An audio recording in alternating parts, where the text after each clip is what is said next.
Magandang araw sa inyong lahat mga kapatid. Sa bidyong ito ay ibabahagi ko sa inyo ang isang makapangyarihang orasyon na kayang magpagaling ng kahit anong karamdaman. Mapa-physical man ito o espiritual ay kaya nitong pagalingin. Ang makapangyarihang orasyon na ito ay dumaan na sa tamang ritual at konsagrasyon. Kaya buo na ang bisa nito. Ang kailangan lang gawin ng taong gagamit ng orasyon na ito ay buo ang pananampalataya at pagtitiwala sa orasyon para pumabor sa inyo ang bisa nito. Sa mga taong kulang ang pagtitiwala sa orasyon na ito, ay huwag nang subukan na gamitin ito, sapagkat hindi nyo rin makakamtan ang bisa nito. Maraming klase ng orasyon ang ginagamit sa pagpapagaling, ngunit ang iba ay nagtataglay ng kapalit para sa kagalingan na siyang hindi naaayon sa Diyos. Ang iba naman ay kinasihan ng bathala at nanatiling sagrado at dalisay ang bisa. Mahalagang pamilin sa lahat. Ang bawat orasyon ay may kanya-kanyang susi para mabuksan ang kapangyarihang taglay ng bawat orasyon. Mahigpit na pinagbabawal ang paggamit ng iba't ibang klase ng susi, maliban sa isa. Ang orasyon na ibabahagi ko sa inyo ay nagtataglay lamang ng isang susi. Kaya wag nang subukan na gumamit ng ibang susi upang hindi mapahamak, dahil pwede itong magdulot ng kasamaan. Sapagkat ang lahat ng orasyon ay pwedeng pumubor sa mabuti o masama, depende sa pinatutungkulan nito. Kapag sinunod ninyo itong aking pamilin ay magtatamo kayo ng tunay na kagalingan. Magiging masaya at masagana ang inyong buhay. Aani kayo ng biyaya ng Diyos at kayamanan dito sa lupa at maging sa langit. Ang orasyon na ito ay kayang pagalingin ang kahit anumang karamdaman. Kayang pawiin ang lungkot at galit sa iyong puso. Nagbibigay ito ng sigla at saya sa pang-araw-araw na buhay. Nagbibigay din ito ng pag-asa sa mga taong nagdaranas ng kabiguan. Nauugnay sa spiritual, physical, emosyonal, mental na pagpapagaling. Sundin lamang ng tama ang paggamit nito. Narito ang tamang paggamit ng orasyon. Sa araw ng Martes o kaya ng Biyernes sa kahit anong oras, ihanda mo ang mga sumusunod.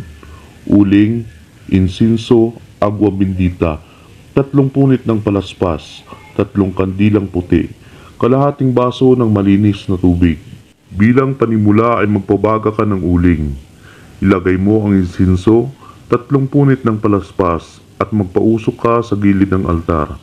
Pagkatapos mo mapausukan ang gilid ng altar ay isunod mo ang agwa bendita. Wisikan mo ang paligid ng altar. Ang ganitong pamamaraan ay ginagamit upang maitaboy ang lahat ng masasamang espiritu o elemento sa paligid upang hindi ka gambalain sa iyong pagdarasal. Pagkatapos mapausukan ang gilid ng altar sa kamawisikan ng agwa bendita ay pwede na magsimula sa pagdarasal. Sindihan ang 3 kandilang puti sa may altar at magdasal ng 3 Ama Namin, 3 sumasampalataya at 3 luwalhati. Isunod ang sagradong orasyon, kasama ang susi. Narito ang tamang pagkakasunod-sunod ng dasal. Ama namin, sumasalangit ka. Sambahin ang ngalan mo. Mapasa amin ang kaharian mo. Sundin ang loob mo dito sa lupa para nang sa langit. Bigyan mo kami ngayon ng aming kakanin sa araw-araw at patawarin mo ang aming mga sala para ng pagpapatawad namin sa mga nagkakasala sa amin. At huwag mo kaming ipahintulot sa tukso at iadya mo kami sa lahat ng masama. Amen. Ama namin, sumasalangit ka. Sambahin ang ngalan mo. Mapasa amin ang kaharian mo. Sundin ang loob mo dito sa lupa para nang sa langit. Bigyan mo kami ngayon ng aming kakanin sa araw-araw at patawarin mo ang aming mga sala para ng pagpapatawad namin sa mga nagkakasala sa amin. At huwag mo kaming ipahintulot sa tukso at iadya mo kami sa lahat ng masama. Amen. Ama namin, sumasalangit ka. Sambahin ang ngalan mo. Mapasa amin ang kaharian mo. Sundin ang loob mo dito sa lupa para nang sa langit. Bigyan mo kami ngayon ng aming kakanin sa araw-araw at patawarin mo ang aming mga sala para ng pagpapatawad namin sa mga nagkakasala sa amin. At huwag mo kaming ipahintulot sa tukso at iadya mo kami sa lahat ng masama. Amen. Sumasampalataya ako sa Diyos Amang makapangyarihan sa lahat, na magawa ng langit at lupa. Sumasampalataya naman ako kay Jesucristo, iisang anak ng Diyos, Panginoon nating lahat. Nagkatawang tao siya lalang ng Espiritu Santo, ipinanganak na Santa Mariang Birhen, pinagpakasakit ni Poncio Pilato, ipinako sa krus, namatay, inilibing, nanaog sa karoroonan ng mga yumao, nang may ikatlong araw na buhay na maguli, umakyat sa langit na luluklok sa kanan ng Diyos Amang makapangyarihan sa lahat. Doon magmumulang paririto at maghuhukom sa nangabubuhay at nangamamatay na tao. Sumasampalataya naman ako sa Diyos Espiritu Santo, sa banal na simbahang katolika, sa kasamahan ng mga banal, sa kapatawaran ng mga kasalanan, sa pagkabuhay na maguli ng namatay na tao, at sa buhay na walang hanggan. Amen. Sumasampalataya ako sa Diyos Amang makapangyarihan sa lahat, na magawa ng langit at lupa. Sumasampalataya naman ako kay Jesucristo, iisang anak ng Diyos, Panginoon nating lahat. Nagkatawang tao siya lalang ng Espiritu Santo, ipinanganak na Santa Mariang Birhen, pinagpakasakit ni Poncio Pilato, ipinako sa krus, namatay, inilibing, nanaog sa karoroonan ng mga yumao, nang may ikatlong araw na buhay na maguli, umakyat sa langit na luluklok sa kanan ng Diyos Amang makapangyarihan sa lahat.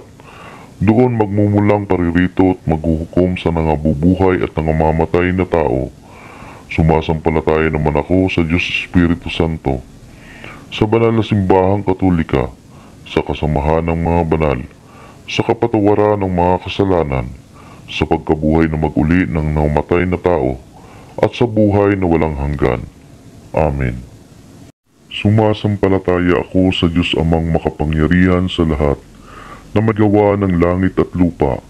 Sumasampalataya naman ako kay Jesucristo, iisang anak ng Diyos, Panginoon nating lahat. Nagkatawang tao siya lalang ng Espiritu Santo, ipinanganak na Santa Mariang Birhen, pinagpakasakit ni Poncio Pilato, ipinako sa krus, namatay, inilibing, nanaog sa karoroonan ng mga yumao, nang may ikatlong araw na buhay na maguli, umakyat sa langit na luluklok sa kanan ng Diyos Amang makapangyarihan sa lahat.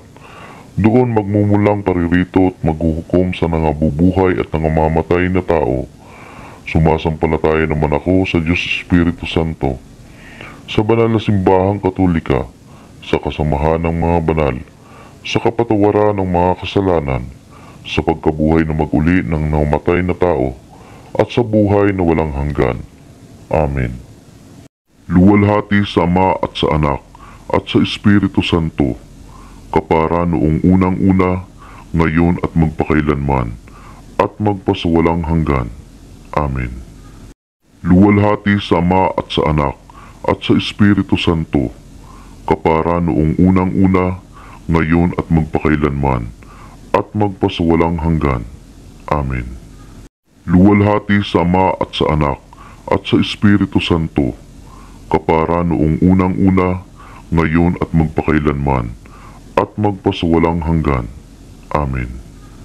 Sanami, it benedicite, mihi Dio kuin kilis isti amuti, Dios kili amuti.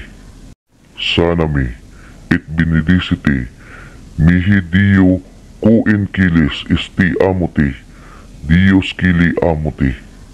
Sanami, it benedicite, mihi Dio kuin kilis isti amuti, Dios kili amuti. Susi, Omnipotens Dios. Pagkatapos ng dasal kasama ng orasyon, ay isunod ang kahilingan ayon sa kagalingan at pagbawi ng anumang kabigatan na iyong nararamdaman. Hanggang dito na lamang ang bidyong ito, mga kapatid. Nawa ay may natutunan kayo sa bidyong ito. Maraming salamat po sa panunood.